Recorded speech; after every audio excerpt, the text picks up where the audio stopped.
Lis merupakan sarana yang digunakan untuk memercikkan tirta atau air suci saat pelaksanaan upacara agama Hindu.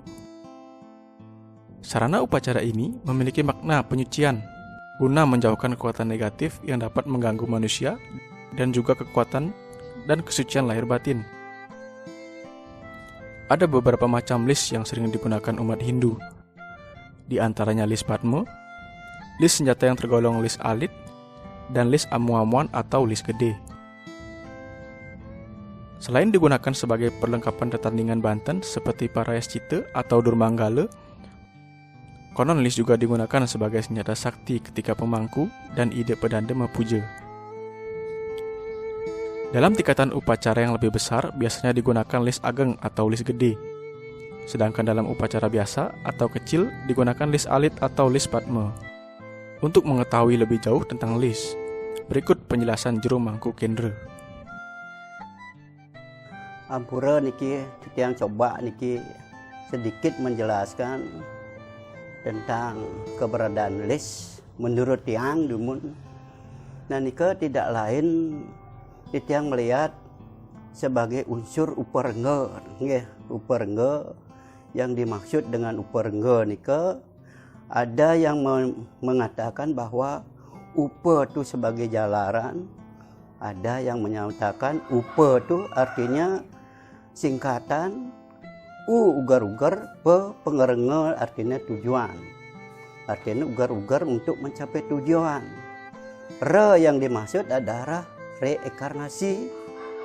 Angga itu artinya perwujudan beliau yang dimanifestasikan.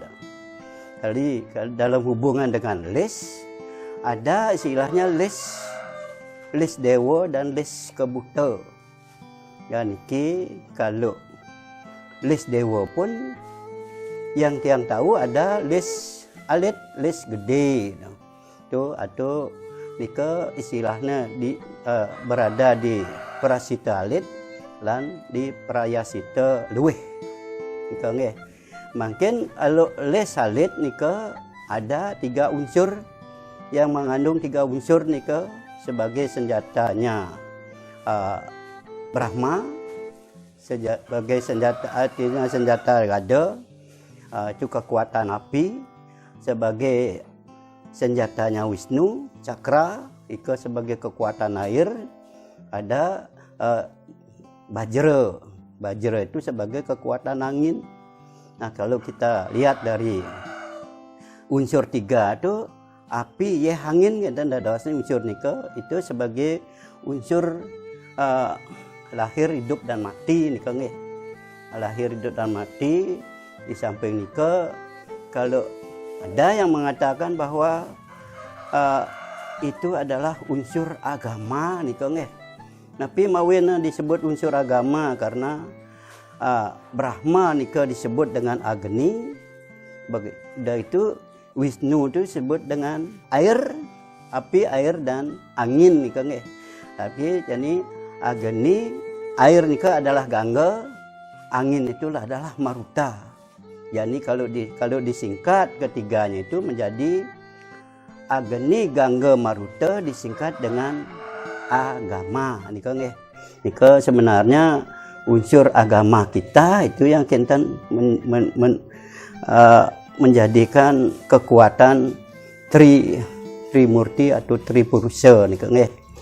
Kalau tingkatan iatnya yang disebut kecil biasanya di bawah pelegembal.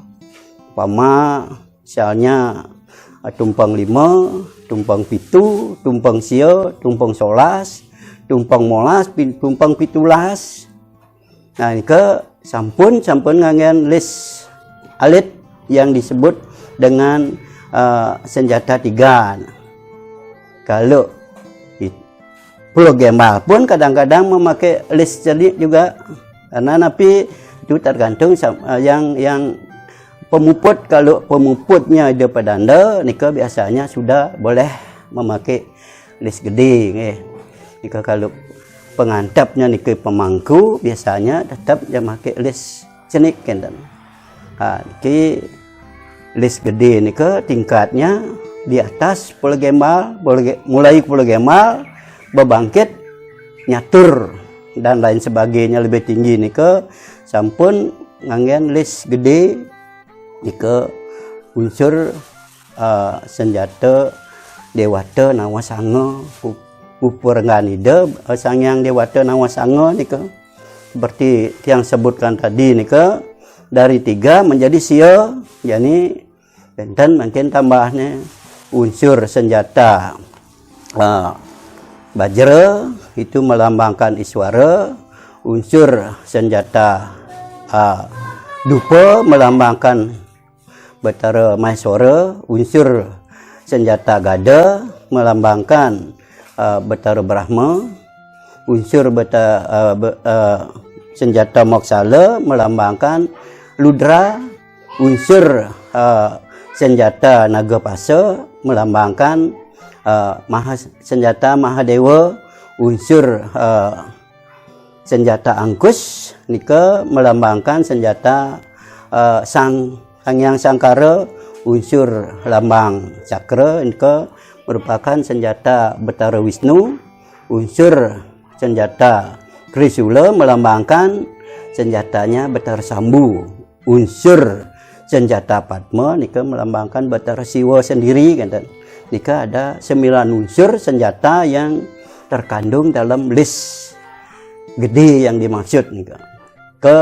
Yang tiang tahu tentang list dewa nika ada mungkin ada list kebuta nika bahannya pun yang list dewa dari busung, yang list buta itu dari selepan biasanya nggih. Nah nika unsur-unsur nika tidak ada seperti unsur-unsur dan senjata-senjata tadi nika biasanya misalnya isin-isin basang nika nggih, nika isi lambang-lambang kenten nika. Nanti nika pun nanti ditujukan untuk kebuta seperti lambangnya tapi istilahnya ngelepasakan sananing malah apa petaka ada sifat lepas sifat lasan, sifat lepas ngelepasakan sananing malah apa petaka, sifat lasan ngemelasakan sananing gering sap-sap merana kan, dan semua unsur-unsur yang diakibatkan oleh buta kala nika biasanya dipakai list amu-amu yang dibilang nika. Kalau list secara keseluruhan biasanya dia tetap memakai mantra nika yang tahu sonteng nika ila tanana sapo tanana ayang tanana ili tanana mandi tanana angker tanana mundur tesira kabeh lumilaken sanane sane wawu nika kenten. Nika secara umum nika kenten dan ditutup dengan napi dasak sara sang bang tangang ing nang mang sing wangyang kenten. Digunakan kalau di list nika selalu hubungannya dengan parayasita parayasita. Kalau dilihat dari unsur kita selama ini berbuah suah nika karena parayasita itu memakai benang putih ya, parayasita itu dipakai unsur suahnya membersihkan tingkat suah seperti adanya biak kawan nika nganggen lisamuamu nika membersihkan di tingkat burloka. Kalau di atas nika sampun dur mengala karena warna benangnya hitam itu melambangkan buah, itu membersihkan di buah lokanya. Kalau listnya list parasita nika karena benangnya melambangkan warna putih melambangkan untuk pembersihkan suah loka dadosna kenten. Nika enten makin di pengulapan nika. Di pengulapan nika tetap mangge list amu-amu nika nggih karena di sana nika istilahnya di luar daripada ini unsur ketiga niki artinya unsur di sana tuh pembersih ketiga berbuah-buah ini setelah sudah bersih biar bisa istilahnya lebih terang dan mengkilap dilambangkan dengan menjalankan pengulapan. Ngadak sangyang tejo pengulap artinya istilahnya sampun ulap kan dengan diulap raga gitu artinya bercedang gitu bersihnya kan istilah. Sebagai salah satu bagian penting dari Banten, lis terdiri dari beberapa bagian. Di antaranya tangga menek sebagai lambang dan permohonan kepada Ide Sang Hyang Widi. Semoga hal-hal yang bersifat kebaikan selalu meningkat. Berikut adalah tangga tuwun sebagai lambang dan permohonan kepada Ide Sang Hyang Widi. Semoga hal-hal yang bersifat keburukan berkurang atau hilang. Terdapat juga jan sesapi yang bentuknya berupa ringgitan janur. Ini merupakan lambang dan permohonan kepada Ide Sang Hyang Widi. Semoga tujuan beriatnya tercapai. Lalu ada lilit linting, merupakan lambang kebulatan tekad untuk berbakti kepada Ide Sang Hyang Widi. Sementara lawat buah sebagai lambang permohonan kepada Ide Sang Hyang Widi agar riatnya yang diselenggarakan mendapat pahala kebaikan. Dan lawat nyuh yang terbuat dari ringgitan janur berbentuk buah kelapa yang diisi sabut kelapa merupakan lambang permohonan kepada Ide Sang Hyang Widi dalam manifestasinya sebagai Batara Brahma. Semoga penyelenggaraan yatnya disertui dan berjalan lancar. Selain itu juga diisi tepung tawar yang merupakan lambang keseimbangan hidup manusia, terutama perwujudan Nura Bineda seperti siang malam, baik buruk atau lelaki perempuan. Terakhir adalah daun dap-dap sebagai daun kayu sakti. Ini merupakan lambang kekuatan untuk menjaga keseimbangan Trihita Karana dan keseimbangan Nura Bineda.